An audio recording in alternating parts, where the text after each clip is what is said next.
What are you waiting for? Are you thinking about getting a classic or collectible sports car and bring a trailer? What's holding you back? Let's get to it. This is Bid Nerds. We're going to make predictions. The bidding starts now. Bid Nerds is your YouTube car game show. All right, everybody. We are so excited to be here doing a live Bid Nerds. My name is John Polnik. And we're coming to you live from the Container Park in downtown Las Vegas, the Rami Studio, as well as my partner right over there, not in the Rami Studio. Where's he at? What's up, Michael Deeb? Welcome, JP, from sunny California. Let's not talk about the weather. It is an unbelievable car weekend. I went to a Singer-hosted Cars and Coffee this morning in Corte Madera at Club Wheelhouse. It was epic. And I think I test drove my new car. I'll save that until I transact and let everybody know. But if you know, you know. It's got it. Like all my good friends, JP, you may be aware of this, but all my good friends now are forced induction. I may finally have to cash in my normally aspirated car for a car with turbochargers. I'll let you know real soon. Very nice. We're excited to see that. I am excited because a very good friend of mine from Seattle, great member of the car community up there, Dan, is down here for EDC, the Electric Daisy Circus thing. Carnival that's going on in here in Las Vegas. He knows. Look, he's a car guy, right? He's had a couple of Porsches. Yeah. He's mostly been a BMW guy, but look, this guy is he's a great friend of mine, known him for years, and you know he's a good buddy because he showed up and he had this bag. You're like, what is in this bag, right? So I'm like, what the hell is that? He's like, bro, every time I go to a yard sale or a swap meet, I'm always looking for old Porsche stuff for you. I'm like, yes, because I haven't seen him in a couple of years. I'm like, you're kidding. What? You think of me that I mean, that's a cool move for an old buddy, God. Right? So I swore to him. I'm like, he brought it by. I haven't looked at what's in this bag, so we're gonna do a quick unbagging before we get to the predictions. You guys want to go along with me on this? Yeah, let's do this. What's the big? There's a big red thing with wheels. I'm guessing it's a 935 with Coca-Cola livery. I kind of know what this is, but yeah, this one. Oh man, all right, let's see it. That's the first thing we'll pull it out of here. I think it's mostly T-shirts and shit. Oh my God! Who cares? Oh my gosh! Look at that! Yes! That's so cool! Epic! Look at this silly thing! Epic! That is so badass. JP, I promise you that's worth over $100. That is. I need to spray paint this thing to make it look like a Kremer, but that's awesome. Okay, but here's the deal. There's a hidden secret on this car. Is it an RC or something? No, this is. I think it's a flask or something. I think liquor goes in this thing somewhere. Oh, even better. Oh, yeah, dude, this is just badass. Yeah, so this will go on the bar, and next time you're here, Deeb, we'll have to drink. We're drinking out of it. Yes, yes, for sure. Thank you, Dan. Let's quickly see what else is in the bag. All right. Yeah. Here. I love that Dan's at EDC and he's into Porsches. I think he's my soulmate, right? Disco biscuits and clutch pedals, check this out. Vintage Patrick Motorsport shirt with a very good. That's really dope. Like I would actually wear this. JP, as you hold it up to you, I would just have to say in front of our audience that it's my size and not your size. I'm gonna go ahead. I'm gonna prove how good a friend I am to my partner Michael Deeb. This will be like a secret Santa. You can pick one thing out of the bag, not including the 935. Yeah. So, no. The 935 is communal property. Right. We got another. He's like all these boomer shirts. Holy shit! This is great. Another 914 shirt. This is. I've never seen. Oh, that's awesome. With a GT, cool. Drive the classic. Great ad. Whoever drew that looks like well your done. Old car there, Deeb. All right. Yeah. Good pickups, Dan. It's like I never look. Whenever I go to a yard sale, I never look at clothes. Now I'm gonna have to start looking for Porsche stuff in the. Smell any of this stuff. All right, this one looks a little modern. This is a Porsche motor. Oh yeah. Right, that's cool. Absolutely. Have that one. You give that to Chef because he'll wear it. He probably will. That's in the mail. Up to you, Anthony, up at Our Smiths. Okay, all right. Absolutely, yeah. Anthony already has that shirt. All right. This is one of my that's friends. cool. Yeah, right. Has the Porsche logo in there. This is from my friends up in the Pacific Northwest. If you become a member at in the PCA up in the Northwest, they have an artist who makes limited edition shirts just for them, and they're always really cool. My friend Jeff Weibel has a whole bunch of them. That's really cool. cool. To get through these really quick. All right, 986. Oh yeah, 986. Is that the 968? What's the 986? 986 first Boxster. First Boxster 986. Thank you. There you go. Bit nerds. You know what? That one needs to go to. That one needs to go to Yuri because I know he's looking for a first gen Boxster. Yeah, he is. All right, we got another PCA shirt. This will. Yep. We'll send that one to Solomon. Very nice. All right, one more here, then we'll move on, guys. I think Solomon's done with the PCA. He might be. Oh, okay. These ones are always cool. That's awesome. Yes. The world is flat. Yes, the world is flat. That's a great shirt. That one's I love really, that logo. really, I've really seen cool. that. The decal of that, the die cut decal of that is great too. Thanks, Dan. That was really thoughtful. Thanks for thinking of me when you go to yard sales. I think what it really is he thinks of me as old and busted and maybe kind of needy and not able to afford my own shirts. Clearly, I don't buy anything for myself. All I wear is AutoFest t-shirts that I get from Chef. All right, guys. By the way, AutoFest is coming up September 13th, so start making your plans. Get ready to come to Vegas. We're going to have a great show this year. All right, let's get to predictions. Let's get to going over our predictions from the last episode. If you're new to the show, welcome. This is the show where we find the most interesting cars from all the automotive enthusiast auction sites, mostly Bring a Trailer, but sometimes Cars and Bids, P-Car Market, Somo, and others. We make those predictions, and we hold ourselves accountable by starting off every show, going back and looking at the predictions we made on the last episode and see how close we came. And you can play along with us by giving your own predictions and play along. A lot of fun. If you are watching this live, this is the best way to watch the shows live. Get in the chat. Yeah. That's where the Nerd Herd is hanging out, and you're going to meet some great friends and people that really know what they're talking about. Our usuals are hanging out tonight. So thank you guys for being here. Super excited. Hey, Derek Whitaker's hanging out. Hey, what's up, Derek? All right, guys, let's get to it. What was the first car we made a prediction on the last episode? Michael Deeb. JP, our poster car was definitely against the grain. Let's check in on the 1969 Chevrolet Corvette Coupe with the L68 drivetrain, if I'm presenting that correctly. It's a 427 cubic inch in the 400 horsepower specification, strapped with a 4-speed manual, side exit exhaust, and if I read it correctly and remember correctly, this car also came with basically a limited slip differential, what they call posi traction back in the day. So a close ratio 4-speed, limited slip, side exit, and a big block. JP, how badass was this car? Now, JP, I picked this car for you, and to remind everybody in the audience, it seems to me over the last month, I've had just a small handful of close friends come up to me and almost whisper like we were at a confessional in a Catholic church. Michael, the car that I've been craving and thinking about is a Stingray Corvette. Shh, don't tell anybody. And I'm like, that's okay, my son, you are forgiven. Go say some Hail Marys and give to the church of the air-cooled. But anyways, JP, I've been actually having that same fantasy. And so when you said it to me, I think up in Boise, Idaho, I came home and landed on this car on Bring a Trailer. So listed out of, I can't even pronounce this, Borene, Texas, showing 5,000 miles on a rolled over odometer. Who cares about the odometer? Condition drives this car, and it looks to be an epic condition, really good condition. It's probably been restored sometime. We didn't read the ad, sometime in its history, but it's the equipment that it was born with, and the fact that it's all stock and refurbished. The car looks fantastic, even with these sort of medium grade assets. JP, these cars, I think, wind up being a tremendous value, a lot of performance and a lot of cachet for not a lot of money from, let's say 1969. JP, according to our friends at classic.com, 69 Corvettes bring typically $63,000, but that includes all of the 427s and all of the, I assume, 350s, which would be the small block options. They're all bundled together, but 69 Corvettes typically bring 63.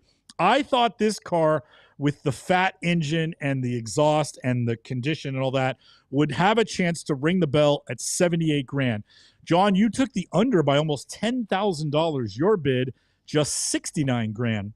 Our car did fairly well. And I say that because it sold for $72,000 on 30 bids. So, JP, imagine 400 horsepower. And I know you qualified that number by saying how ridiculous the science was in 1969, that 400 may have been an estimation at the crank and not necessarily what this car put to the pavement. But still, even if they lose 100 horsepower on the way to the dyno, if this car is putting 300 horsepower to the ground, and you were right, despite being fiberglass, this car weighs 3,200 pounds. Yeah. That is a boatload of performance for just $72,000. That's but it's a moot point. It's a moot point because you drive that thing and it feels like it's got 150. They just don't have the poop. And the fact is, they gave these away to astronauts, so a lot of boomers and even Gen Xers like our age thought they were really cool. And I still think the car's cool, and I still want to try one. And maybe there's a way to uncork the power and actually get something out of it. But the fact is, they're just not there. And I think this is a really good result for this car. I know the earlier ones in this C3 generation do a lot better. You can get an 82 that looks pretty much the same, and it's going to cost you 10 or 15 grand. So these older ones I know have a lot more poop than the newer ones. Look, the astronauts got them, right? Do you think if Elon Musk gave away Tesla plaids to his SpaceX astronauts that more people would want a Tesla plaid? Actually, you know what? You and I wouldn't, because we see through the lies. But yes, I actually think that would work. For sake of argument, they have a forthcoming coupe that's supposed to be their sports car. They're reintroducing the coupe and ultimately a roadster. Yeah.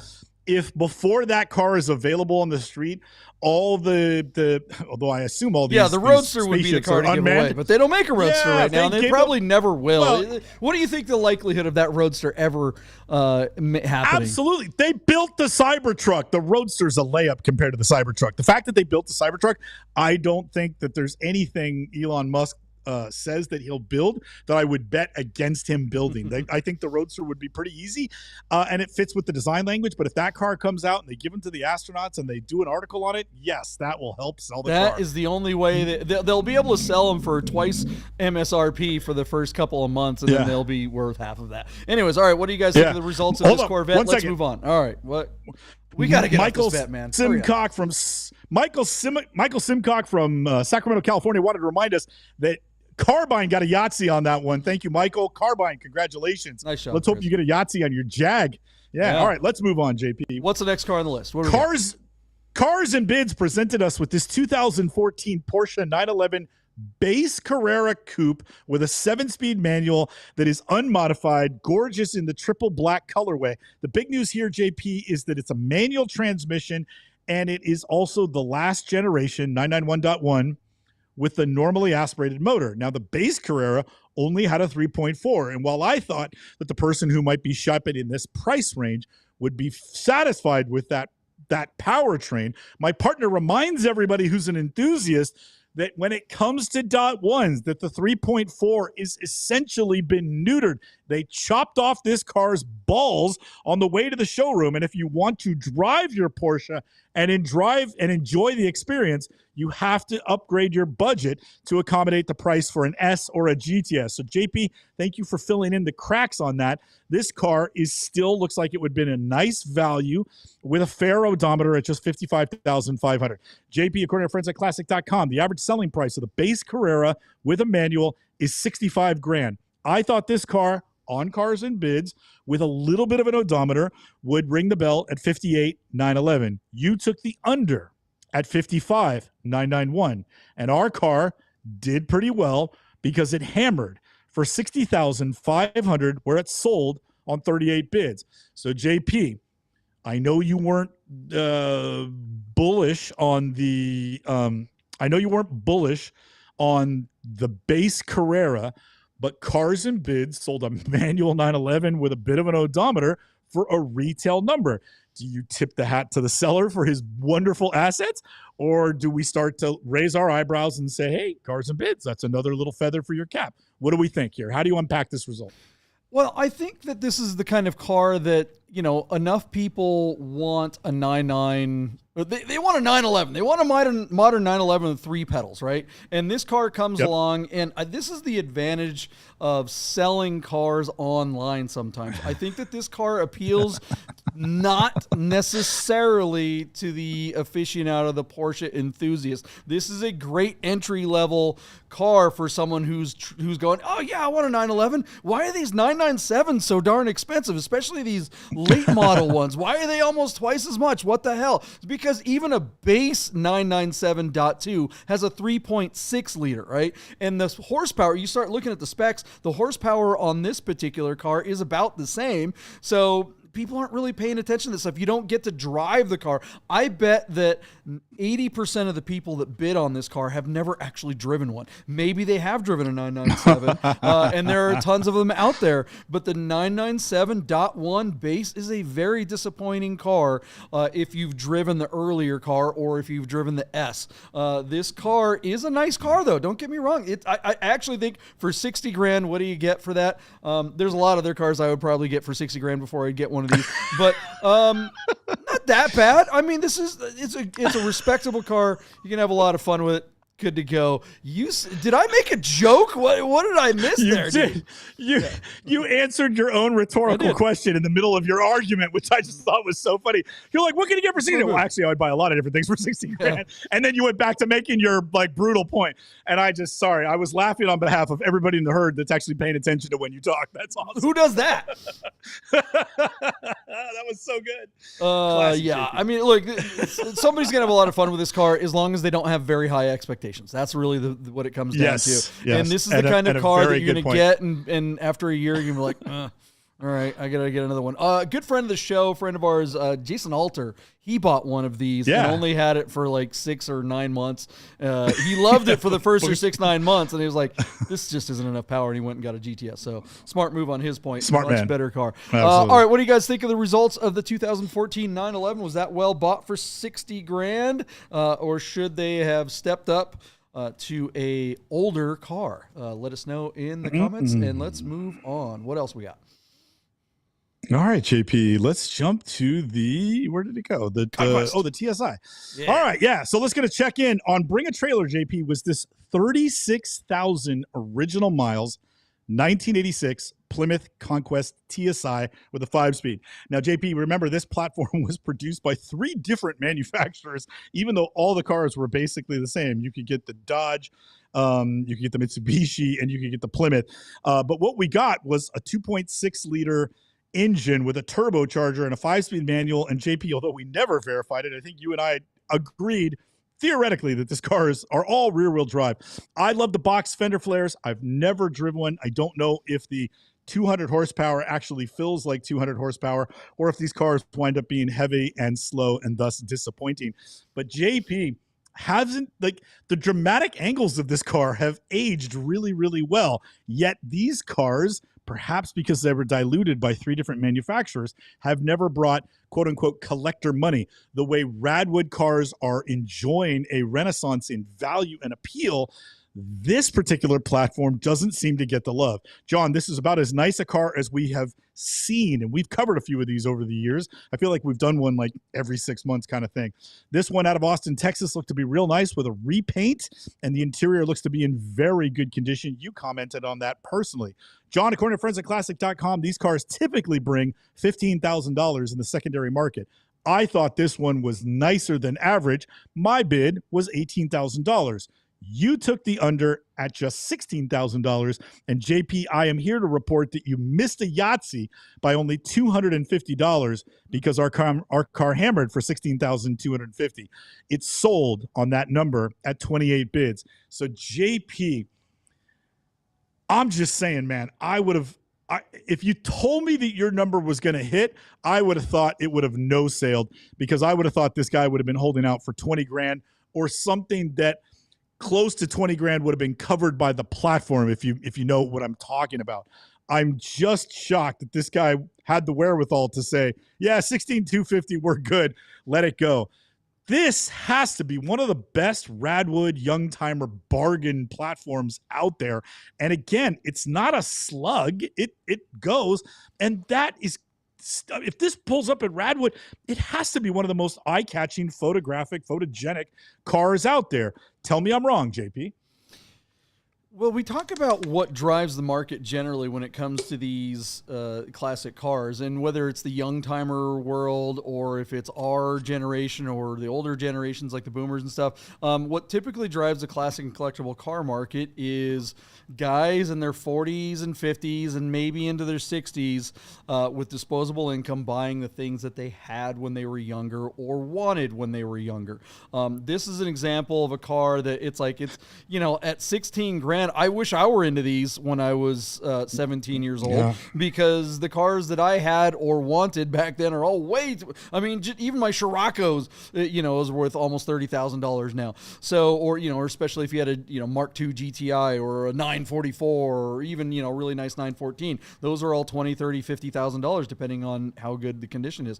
This particular car, the nicest one, clearly isn't even going to break 20. How nice is it to get some nostalgia for that kind of money? And the fact is, when you look at the comments on this auction, the person that did buy it was someone that had one when they were 17, and they've been looking for one for, quite a few years. So there it is. That just supports the theory that it's always guys buying the stuff that they wanted or had when they were young. So congrats to the buyer recapturing his youth in his Conquest TSi. I think he had the Starion version, but close enough. So what do you guys think of the results of that little Starion Conquest? Do you think those are going to come up? Do you think those will have a moment? Or do you think they're always just going to be kind of flat like that? Look, I think now is the time to get into these cars. I asked at the top of the show, what's holding you back? What are you waiting for? I think there are deals to be had out there. I think stuff is selling. I think stuff is moving, but we're seeing a lot of mobility, meaning that the cars are selling, but we're not seeing super crazy high prices.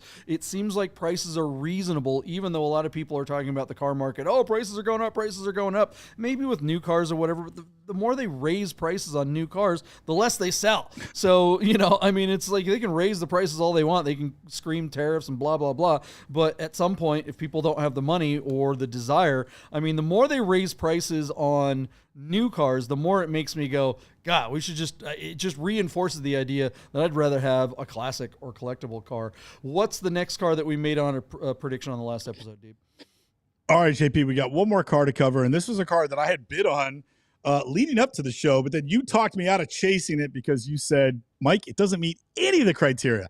We're looking at a 1988 Porsche 944 Turbo S Silver Rose that was listed on Cars and Bid, showing 94,500 miles. JP, I was really hoping that the fact that it was on a clean Washington title out of Kenmore, Washington, would hit some sort of nostalgic chord with you. I don't know why I thought that. I've met you before.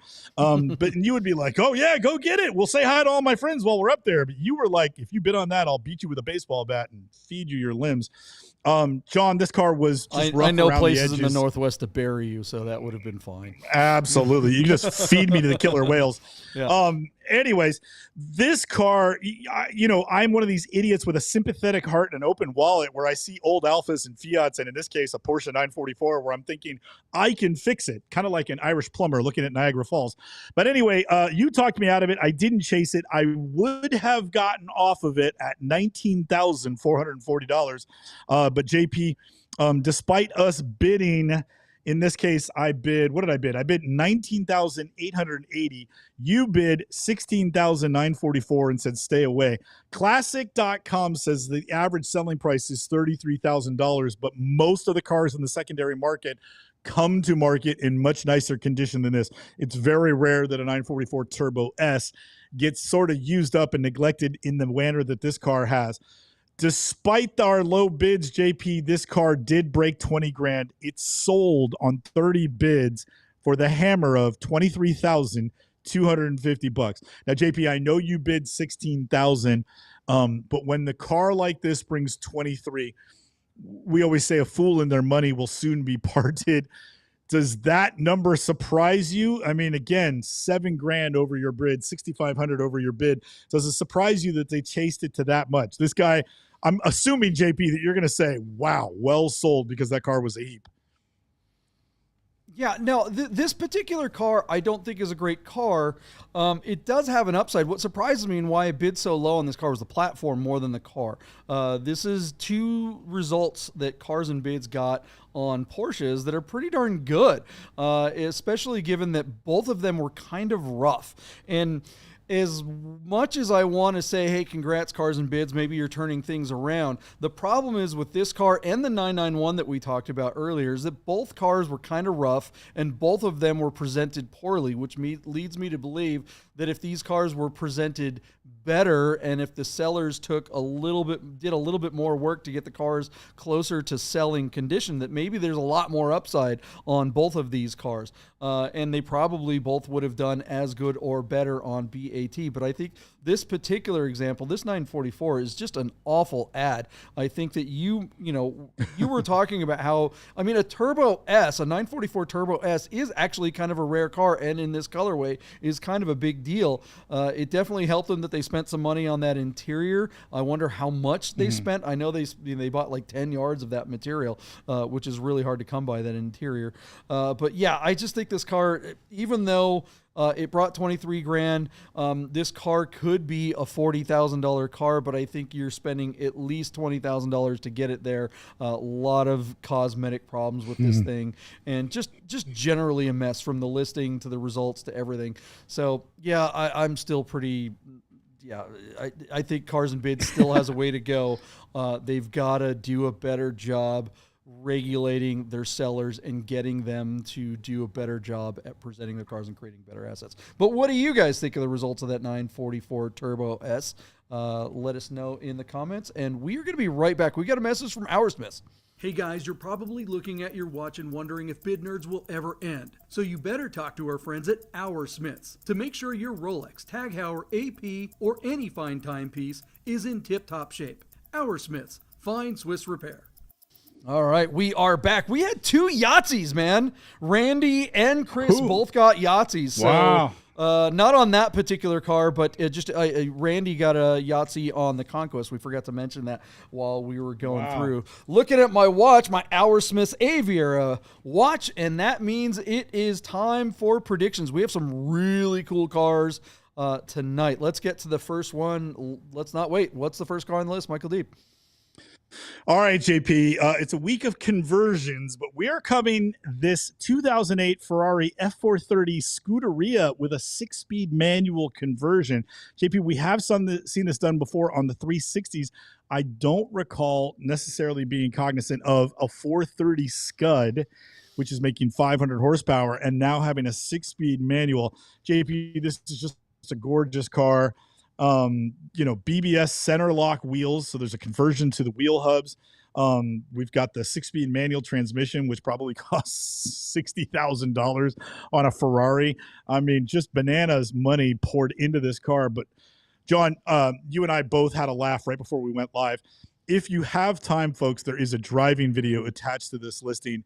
Go into your office, turn up the speakers on your computer, and listen to the in-car audio of this car on and off the throttle in a manual transmission gear on a back road. It's an orchestra of pure pleasure. It's absolutely amazing. Other than that, JP, it's pretty no nonsense. There's not a lot to it. We're talking about just 26,000 miles on the odometer. It does have an upgraded exhaust system, and then they made the switch to the center lock wheels. Center locks would not have been stock on this car. So they spent a couple of money in that. And of course, after the center locks, you had to buy wheels specific to that. In this case, BBSs. So very cool car, tons of performance with the suspension, the brakes, the aero, and then the engine tune. And now you've coupled that and made a much more engaging driving experience by adding the gated manual to this Ferrari. So just, Alcantara, bare bones, no nonsense, lightweight, high performance. JP, this car just hits the sweet spot of everything as an enthusiast you'd want from a driving experience, including the sound. So a wonderful car, and it's sure to bring big money. The big question, JP, is this car going to bring more than what an average Scuderia would bring in the secondary market? So a premium listing, JP, it's got 3 days to go. It's already over $200,000. What do you like about the car? And do you think that these conversions like if you own a Scuderia and you spent 250 to 300 grand to get, whatever caliber of car you wanted, and then let's just assume I was high and it's $50,000 when it's all said and done to do the conversion. Do you think it makes sense for people to go and spend the 50 grand and then they're going to get that money out of it? Or is it so worth it that you spend the 50 grand knowing you're not going to get your money out of it, but for as long as you own the car, you're going to enjoy it for $50,000 more enjoyment? What's your take on this, JP? Because it's becoming very popular and more than just Ferraris are doing it.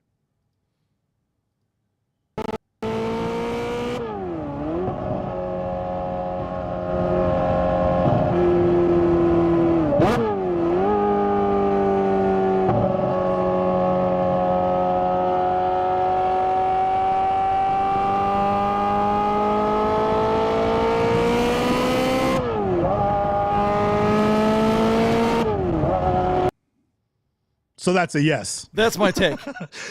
Yeah, good take. Good point. What's it going to bring? Woo! Man. All right, JP. According to our friends at classic.com, the average selling price of a Scuderia in the secondary market, where are my notes here, JP, is just $242,000. And it's interesting because Scuderias are truly driver's cars. The guys who buy them really drive them. We just don't see Scuderias coming to market with 1,000 or 3,000 miles. Most Scuderias come to market with like 16 to 40,000 miles on them. And again, that's ridiculously low odometer. I get it, but these are seasonal weekend cars for even the most ardent drivers of their collection. So that number to me seems low. Our car currently, JP, is sitting at $205,130. That comes to us by way of 7 bids. And the car has 3 days to go until it closes. Initially, JP, I thought that this car had a chance to bring 250 grand. But JP, after watching that video for the 3rd time today, I'm going to up my bid by $30,000. I do think this car is going to get some juice.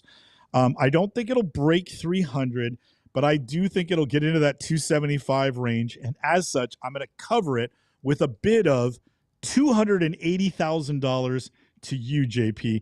What's your number on the manual Scud? In black, by the way. It's not the Polnik package on appearance. Yeah, this car is definitely my spec. How many times have I said this on the show when we cover cars that have 3 pedals, particularly when we're talking about this Italian stuff, these supercars? This car, there's nothing Ferrari makes. Ferrari does not make anything that's this cool. It's just, they just don't. Yeah. We covered that Murcielago on the last episode. That was a 3-pedal car. That was a V12. And those typically go for around 300, was it 350, something like that? And that one, how much did that go for? 600? I mean, it went for twice as much. Now, granted, that was a factory 6-speed with, 3 pedals. So these cars that get converted never bring the same kind of collector money that their real counterparts would, but this car never came with 3 pedals. Nope. So to find they did make 3 pedals for the regular 430s, did they not? Just not the Scuds? They did, and less than 15% of production over 4 years or 5 years was the take. Less than 15% of the 430s out there are manual. Yeah. That's a real number. I work for Ferrari. So this particular car is just better than anything Ferrari makes right now. Ferrari, God damn it, pay attention. Pay the F attention. Look at this. Look at the results of this auction when it's done and tell me, it's like, what? Make a goddamn 3-pedal car and you'll sell a gajillion of them or be able to sell it for twice or 3 times as much as you sell your other cars. Learn, you dumb. Anyways, this car, I'm going to say it breaks 300,000. I'm going to say 300,430 and say that if I were spending Ferrari, what's like the Roma is $300,000, is it not? The stupid Roma that they make, maybe stupid, higher. Yeah. And that is the dumbest car Ferrari has ever made. I would rather have a Mondeo than that stupid car. So what's the next step up? What's the next car up that you can get in Ferrari brand new right now? 296, yeah, 296. Fart sound. Who cares? Nobody. This car is so much cooler than that. Keep going on up the line. I don't care. Tell me that they sell $1 million car. Don't want it. I'd rather have this Scud. Listen to the sound of that driving video and tell me that I'm not wrong. Screw Ferrari for not doing this. This is Ferrari. Ferrari doesn't even make a normally aspirated car. So even if you took anything that Ferrari is producing today and added a manual, it can't sound like this. It's impossible. Good point. JP, this car finds itself in the company of the F40, the F50, the 550 Maranello, and the 575 Maranello as the only cars with around 500 horsepower to manual transmission. So it's a very rare, even by Ferrari's own standards, they just didn't ever make anything even remotely like this that doesn't cost $1 million today, you know? I bet it drives as good as an F40. All right, let's move on. What do you guys think this Ferrari with a third pedal will bring? Let us know. And what's the next car on the list? Well, JP, the only car that might sound as good on our show tonight is this 1967 Porsche 910 race car. JP, feast your eyes. This is as gorgeous as it gets. Porsches have their own unique attraction where form follows function. But in this era of sports car racing, these cars and the Dinos that Ferrari were racing are just so achingly beautiful. Look at that cockpit. Looks like you're in a fighter jet.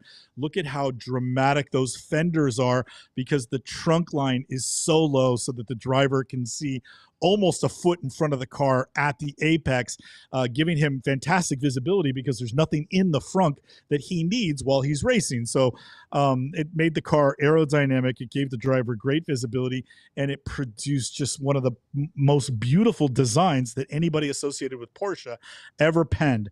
So this is the first of only 28 coupes built during a single year of production and is among 12 examples initially built with power from a 2-liter flat 6 that had a magnesium case. This one is chassis 910001. And as such, JP, I remember this car has a pretty extensive racing provenance.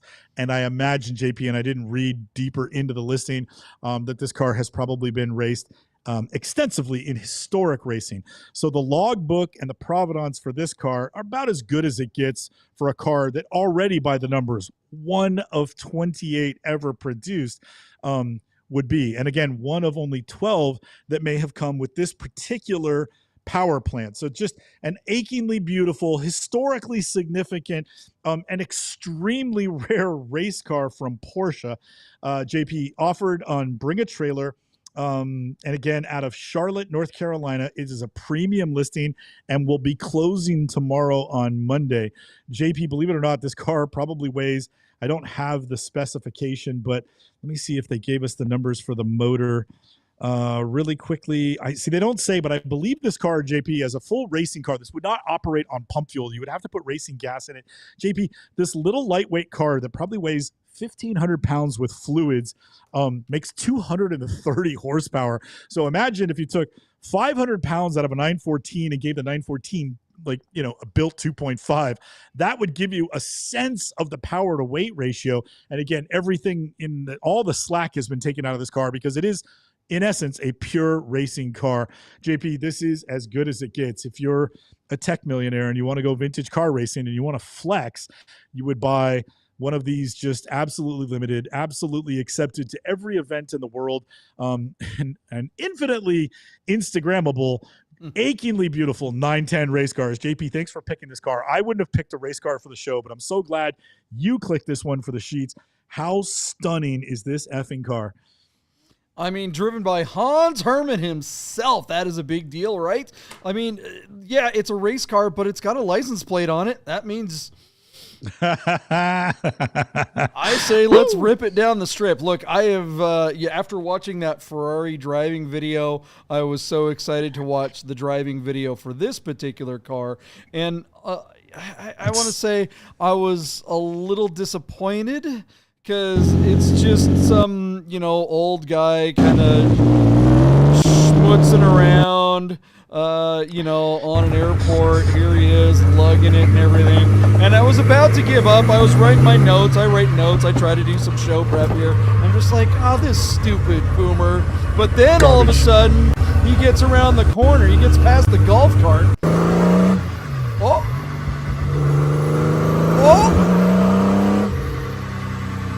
Wait for it. Hold on. He's going to turn around.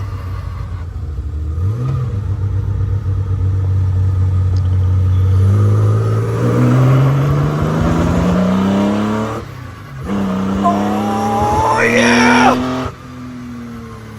Okay, it's not a lot, but you got a little something there. That's pretty fun. That's as close as I'm ever going to get to driving one of these. What's this crazy, rare, amazing, old sports car going to bring? Is now the time to get one of these? What's it going to bring, Deeb? All right, Didn't that JP, sound so cool? here's the deal. That sounded almost as It cool as the does. Ferrari. It really does. It does. And he's definitely not redlining it. That car's Yeah. barely warm. There's no heat in the tires. He's just trying to give you a sense of what Wait it a comes minute. on the cam. Hold on. Did my partner Michael Deeb just say the car's not warm? The guy who gets into a car that's been sitting for 3 months, starts it up and takes off red lines? That is my partner's move, guys. Never let Deeb drive your cold car. He will treat your car very well, but warm it up before you give him the keys. All right. You were going to what's it going to bring? That wasn't even your car. You got to let that go, man. That was one time Every I did that. car. Oh, my God. Every car. All right, JP. So for all the reasons this car is rare and valuable, is the same reasons there's hardly any comps to go by. However, our friends at Classic.com have tracked a handful of sales. And with that data in mind, the average selling price of a 1967 Porsche 910 is about $2.5 million. JP, our car is currently sitting at $1,414,141. Believe it or not, with 14 hours and 41 minutes to go until we close. If you know, you know. JP, I think this car, this is my bid. I think this car as a premium listing with these assets and this provenance in that condition is going to hammer for $2.5 million. But I will say this, if this seller could have or would have waited until they brought the car to one of the big auction houses in Monterey in August, I think this car could have gone for $3 million or more. It would have been on the cover of anybody's catalog had it gone to RM Sotheby's or Gooding or what is Haggerty's Broad Arrow Group. This car would have made the cover of any one of their auctions for whichever day it ran. Several of those auction houses, as you know, JP, run multiple days in Monterey because that is the Super Bowl of car auctions in North America, in all the Americas. And so I think this guy's leaving about $500,000 on the table. It might have cost him, again, it's only going to cost him a couple dollars to list this thing. But if he would have run it with them and it cost him $100,000, if you got 500 more and it cost you 100 to get it, wouldn't it be worth the squeeze to get that extra $400,000? I do think it'll sell. I do think it'll bring 2.5, but I do think it's so special and so rare and so good that better assets with a wealthier audience would have netted this guy another $500,000. My personal take, everybody in the herd that thinks I'm wrong, speak up and let's say, what's your argument against that sentiment? So JP, 2.5 to you, easy over and under. But do you think a car of this caliber and provenance would have done better in a live auction with a big house attached to it? What's your take on that when you give us our number? Yeah, of course it would have, which is why this is a stunning opportunity.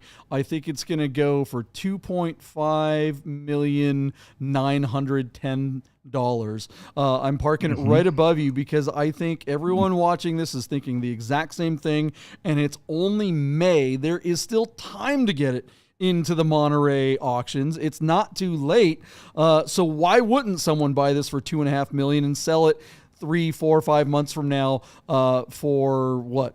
$3 million, 2.9. I'm with you. I think this is a great opportunity, and which is why, I think it's going to sell. The only reason this car doesn't sell is if the seller thinks it's worth $3 million and holds out and then tries to sell it at a live auction later in the summer.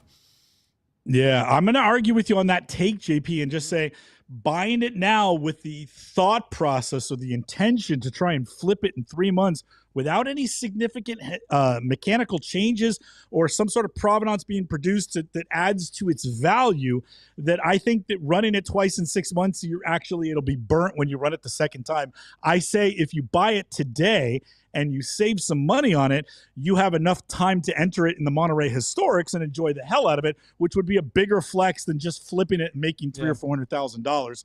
So that's my take. I don't think you could run it this year or even next. I think a car like this has to go away for a few years and then come back, because if you get off it too soon, the next guy's going to be like, well, why didn't he want to keep it? You know what I mean? Well, My I think thought. for one reason, and I've talked about this on previous episodes, if you were to try to flip this car on BAT in August, I would agree with you. But like we've said before, the people at the live auctions are not the same people that are watching BAT. No. BAT, especially for this multi-million-dollar car collector, those guys are not paying attention to BAT or Cars and Bids. You have a hard enough time getting them on, Haggerty's site or Somo, right? So I think there are a certain amount of people that would be interested in this car that do not know it's for sale right now, but they would if it were available in a few months in a live auction. But maybe I'm wrong. Let us know what you guys think. Is this a good opportunity for a flip? I certainly think it is. My partner thinks that that's not the case. Let us know what you think, and we will, come back on Sunday, and we'll show you who was right and who was wrong. What's the next car on the list? We got more predictions to make. We still got time. All right, JP. We have what I think is going to be a really impressive result for this 911 SC. Right now is a 1979 Porsche 911 SC Coupe, live on Bring a Trailer with 3 days to go until close, brought to market by our friend Matt Crandall at 911R out of their Scottsdale, Arizona location. JP, our car is painted ivory and is showing just 25,000 miles on the odometer. John, this car is going to crush it. Low odometer, rare shade. SCs have been hot. We've seen all year since we've come out of the winter, or let's call it holiday doldrum of the slowdown, the end of November all through December. SCs have been just ringing the bell and doing really, really good. And I think this one is going to trump them all. If you're looking for an icon at the type of your BAT result totem pole, I think this SC is going to be it. JP, sports seats, the brown interior, brown upholstery, the colorway, the condition, the assets, the odometer, the seller, the platform. I mean, you can't, there's no more superlatives or boxes to check to hit everything and then, kind of cross your fingers, hold your breath, and wait for the result to see if you knock it out of the park. I think this car has been hit high. It's been hit deep. And when we come back in 3 days from now, JP, we're going to say this car is out of here. I think it's going to set a new high watermark. John, tell me what you love about SCs, and then rag on everybody in the PCA for why they're going to overvalue this low odometer ivory colored car, because we know this car is not going to be driven. It's going to be wiped down and brought to Porsche Parade or Zentrum or wherever. It'll be a static display car for the rest of its years, which is a crying shame.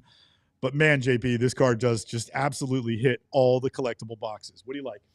Yeah, what color is this interior? What do you know what color that is? Did it says brown. I don't know, if it was a little older, I'd call it cinnamon, but I feel like cinnamon was a little lighter.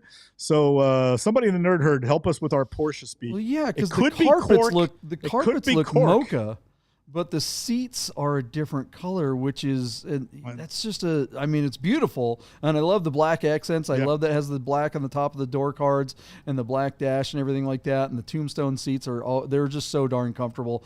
This is just a beautiful car. It's interesting, the ivory color. I thought it was a chiffon car, so I guess the ivory makes it that much more special. And Porsche people, we know how much they pay extra for special colors. I even love that the EQ under the dash, the period correct one. Beautiful car. It's a great car. It's an SC. You can't go wrong. But this car is just going to be sadly not driven. That's usually why you buy an SC, is because you want to drive it and you don't want to drive the collector car. But this car is a collector version. What's it going to bring? All right, JP. So according to our friends at classic.com, the average selling price of a 911 SC Coupe, and this is the whole range of cars, is $57,000. JP, when we look at Classic's data, and again, when you go to their site, they give you all of the results. Green dots are sales, red dots are FTSs, and gray dots are private listings. We see a handful of cars over the last 2 years that have broken the $100,000 mark. The highest sale price was out of the white collection, and it was a 78 Martini edition car that sold for $128,800. So JP, if that's our high water mark, and a blue car, a 1980 blue car on Bring a Trailer sold for $123,000 in April of last year. That championship color was RM Sotheby's private sale at the end of 2023.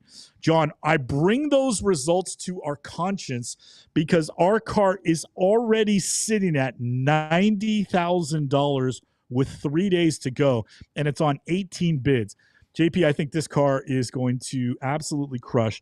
My bid, what did I put down here? I put $114,000, but now that I've looked at the comps, JP, I'm actually going to dump 10 grand onto my bid. I'm going to send it back to you at $124,000 and just say this car for the 2025 calendar year is going to reset the high water mark for a pristine SC coupe. So $124,000 to you.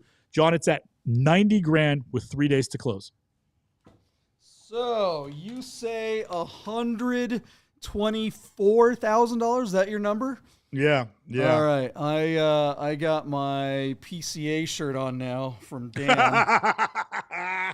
Yeah, put that on because it's a special color. Where's your lawn chair? I'm gonna say. Right. I'm gonna say. Oh, wait a minute. I need to have this a little further up on my head. There we go. That makes me look a little bit more PCA right there. I'm gonna put my PCA shirt on and wear my hat all PCA style. I'm gonna park this above you. I'm gonna go 140. I think this car does really, really well because PCA members are dumb. That's why. Because I think the people that are into this little logo right here are freaking idiots. They're going to pay so much extra money for this rare ordered color. It's not that it's a bad car. I'm not knocking the car at all. I think it's fantastic. But just for that kind of money, there's so many other Porsches that are on my list. And great car, but not going to be worth what someone's going to pay for. I think 90 is just frankly stupid. I would rather have because let's face it, this isn't like a holy grail type car. It's not like an RS. No, it's not like a number of other cars that you could get for that kind of money that would actually I would rather have an RSA with 100,000 miles than an SC with 25,000 miles for 140 grand. That's just stupid. Anyways, what do you guys think? Let us know in the comments, and we still have time for one more car. Did you want to say something else about this car? Look, the nerd's with me, man. Even Anthony Vieira, who's a bigger curmudgeon than me, says 135. Kurt's at 142. Ben's at 140. Stefan's at 141. Dude, this thing could go 150. It could be really stupid. Yeah. Stefan's at 141. Yep. Ben's at 140. Kurt, you said, is 142. Yeah, the bid dirt is up there with you in the 40s, JP. I thought I was taking a chance by adding 10 grand to my bid, but the proof is in the pudding. The gauntlet has been said. We've seen over 120 a couple times before, and this car might be nicer than both of them. So let's see. The president of the Porsche Club in Idaho says it's going to be worth at least 135. There it is, and he's got the logo right there. All right, what's the next? What's the last car on the list? We got one more before we get out of here. Our buddy Chris Carbine is selling right now on Cars and Bids a 2014 Jaguar F-Type S Convertible. Our car is showing just 14,000 miles. 14,000 miles on the odometer of the F-Type S Convertible. JP, the S is giving you a 380 horsepower supercharged V6, and it's a convertible. JP, I don't know if you've ever taken the time to notice, but like the little clamshell opens and the top stows completely away, and then when the clamshell closes, you don't see the soft top at all. So from the back of this car with the top down, it looks like a Roadster. And I don't understand why Jaguar didn't call this car a Roadster. It's a very handsome convertible. It's a shame that Jaguars suffer in the secondary market. There's not a big demand for Jaguars new or used out there. But this is a hot little two-seat performance car. And then ultimately, it's going to wind up being a tremendous value in the secondary market because we know these cars were basically over 100 grand when they were brand new. And now you're looking at like 400 horsepower with airbags, and you could probably go find yourself an extended warranty to at least cover the drivetrain on this car. And it's a super low odometer. This car's barely broken in. There's hardly any wear and tear on it. And it's offered for sale on Cars and Bids by, let's face it, Cars and Bids bestseller of all time, Carbine Motor Cars out of New Orleans, Louisiana. So JP, on a Louisiana title, clean with a clean Carfax, no nonsense, super nice cars, very attractive sport bucket seats. These are really, they look like they hold you in place. That's a hell of a lot of car for the money, JP. Oftentimes we talk about people overpaying for cars that aren't that special. And one of our greatest arguments against that is, well, for that money, I could buy this, that, or the other. Most of those cars are Porsches. But JP, our car is sitting at $29,000 with a day to go. If we're assuming this car is going to sell for under 40, what kind of Porsche would you buy for $30,000 to $35,000 to rival how much car and how much, hopefully, life is left on this car from Jaguar out of New Orleans? What do you say, JP? I dare you to tell me there's a Porsche you'd rather have for $34,000 than this Jaguar with the great seats and a supercharged V6 and basically broken-in odometer, you know?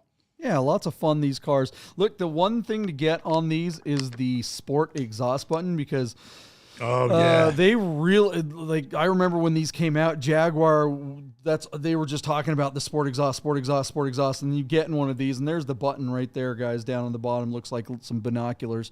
You can almost see them right at the bottom of the screen. That button really does make a difference. The only thing that's a bummer about this car is that it's not 3-pedal. They did make a 3-pedal version of this, but those are super rare. And I don't know if they made a 3-pedal version in the S. I think the 3-pedal may have just been in the, or the R. Yeah, the R is something that's really special in these. But yeah, you're right. Compared to a Boxer, I mean, I would certainly, this is definitely a contender. If you're sitting there going, what do you get for $30,000 in a Boxer? You're getting a PDK base, maybe in the same year or something. This car is definitely going to have a lot more drama. It's going to be a little bit different. The engine's in the front, but it's a, let's face it, this is a front mid-engine car. Terribly fun to drive. I don't know about the reliability long-term on one of these, but with the low miles on this car, I don't think that's something you have to worry about too much. And I think they're okay. What do we think it's going to bring? JP, we're doing good on time. I got a quick story for you. Okay. I don't know what year it was, but obviously 3 or 4 years before this, you know how narrow the streets are up to Nob Hill. Some of the cable car track streets are narrow, just one lane. I was on a phone call in my car, and I pulled to the side on a cable car street. And while I was sitting on the side of the street, 3 Jaguar F-Type prototypes, all with black and white wrap to cover the lines of the car so you couldn't photograph them and guess what the car was going to look like, went flying up the hill, going up the hill to Nob Hill, basically towards the Nob Hill Cafe. And all 3 of them had screaming exhaust, but they all sounded very different because some were supercharged and some were turbocharged, and they were coupes and convertibles, but they went flying by me. I was on my phone, but I didn't grab a photo. And it was just kind of a fun moment because I knew these cars were, basically doing final testing before the cars came to market. And I just thought it was really cool to see those in my neighborhood. It was quite a little moment for me as a car banana nut. I thought it was really neat to see the F-Types undergoing final testing. JP, according to our friends at classic.com, the average selling price of an F-Type S, which includes coupes and convertibles.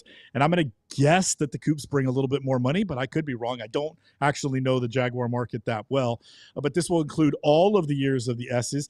And as such, this number I think is a little bit inflated. It is $41,000. John, Chris's car is currently sitting at $29,500 with a day to go before it closes. That comes to us by way of 10 bids. Reading the tea leaves, the car is doing really well. While I don't think it'll hit 41, I do think it'll hit $34,000, where it will sell at my number when it closes in just a day from now. So JP, 34 grand to you. I dare you to go over that number. This car looks really, really nice in red. It's not the color I would choose, but I think for the buyer of a little Jaguar convertible, this is definitely a color that I think is appealing. It looks great in front of the brick wall there in New Orleans. I think this is a perfect car for down there. I'll be optimistic. I'll go over you. What was your number? 34? 34, yeah. Yeah, I'll park $1,000 above that and say that somebody's willing to spend. It could do better. I mean, it's got really low. It's heading that way. Yeah, yep. I mean, could this thing break 40? I don't know. Why not? Again, what do you get for 40 grand that's got this low miles? That's got that kind of fizz.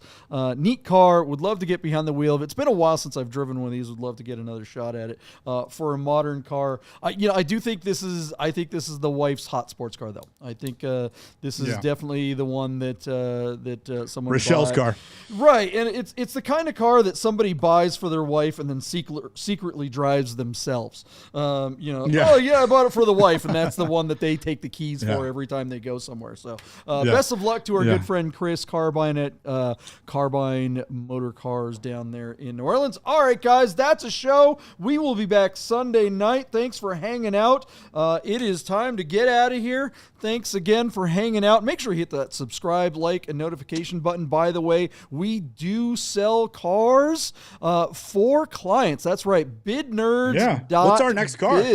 BidNerds.biz. We'll have to talk about that off air. We've got a couple in the queue, but a happy ending for every auction is the BidNerds motto.